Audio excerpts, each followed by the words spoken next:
APTelecom was hired in December of last year to engage in the pre-sale efforts for Emerald across the Atlantic. There's a number of updates. Mick talked about some of the systems announced about a year ago, and I think it's only appropriate that I provide an update and a background in terms of what's happening from a grassroots perspective. All right, what is Emerald? Why is Emerald being built? What's the play here?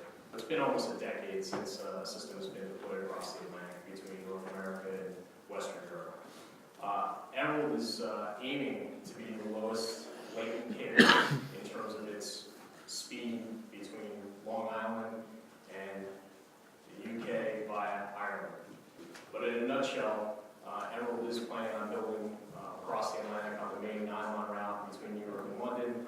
They have a stub branch unit going up to Iceland that obviously is trying to tap into the geothermal market. In the last 4.5, 5 months, the feedback that we hear from the carriers, and in particular the TAP 14 members, is this. TAP 14 certainly has issues, okay?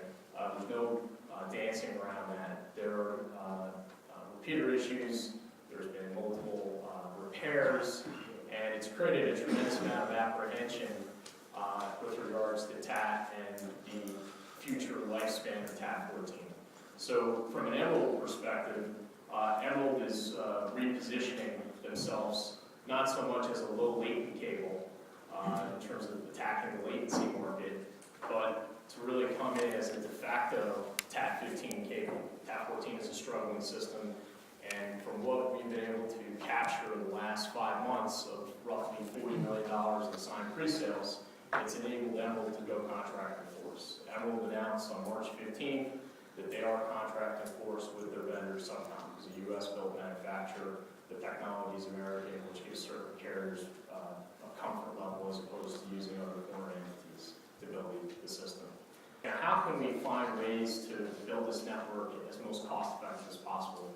In order to provide the highest degree of probability to get the system in the water, the redesign was done to get out of Canada, where an aerial solution would taking you down into New York City, and we're actually now closer to New York itself. Going on the other end, the other change and update that is probably new to some folks is BU2.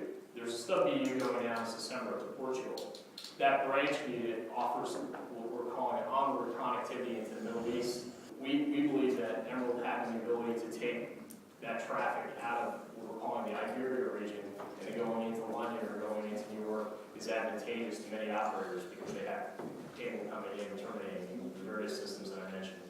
The system then provides a fairly unique opportunity for Iceland within the M50 to have edge drop capabilities. The system's landing in West Ireland, which is a new location. First time the system's going to be landed there, and there's the hope that that data center market will be able to build up within Ireland specifically. Why build now? We talked a little bit about TAP and TAP 14. Many of the systems on the Atlantic are certainly aging. They're adding more capacity, more throughput, but that doesn't make the system more modern. You can make the case in point that as the systems are aging, there's more systematic risk for the operators that are running mesh topology on these systems. And I think that's one of the reasons that the pre-sales have actually been fairly strong on Emerald in the last 3 or 4 months.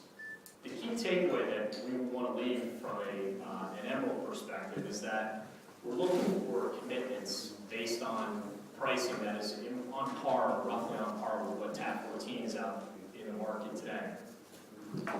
However, Emerald is providing the carrier community the flexibility to call down that capacity. So for example, if you took, let's say, 20 wavelengths, 20 linear 10Gs, you're not expected to activate that on day one. We're reasonable. We understand that you need time to manage your network, to plan for your inventory. You may be hedging against how much time TAP 14 is going to go. Some of your other systems, you may be running managed bandwidth leases. You may be able to roll that over to Emerald depending on network performance. So we're providing a call-down schedule for the buyers to be able to hedge against their forecast of demand versus the need for supply.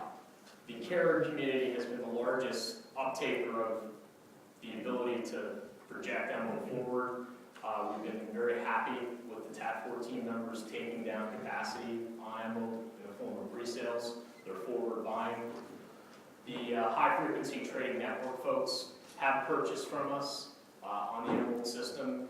We're certainly happy that they see us as a potential option of being low latent. Building a system across the Atlantic that's predicated on only a low latency cable play is certainly a challenge.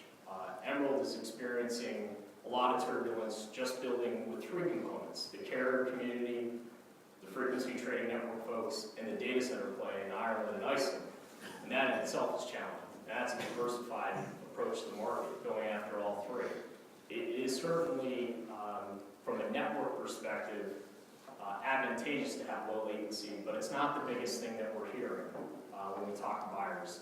They want a fairly conservative route across the banks as they leave the United States. They're not looking for something that's overly aggressive, that's going to be down every other week. We believe that this route right here is a unique triangle. Ireland, Iceland, back to the US and New York is going to be able to provide an option with total cost of ownership, enabling a lot of the carrier community to go in there and package up network, hosting, as well as content. It's certainly not a easy time to build a system. The Atlantic certainly has a stigma based on what happened in 99, 2000, 2001, after Y2K and the dot-com bubble burst. But we are certainly seeing much more demand from the carrier community being concerned about TAP-14. And if Emerald fills that role as a de facto TAP-15 system as part of our carrier strategy, that's okay with us.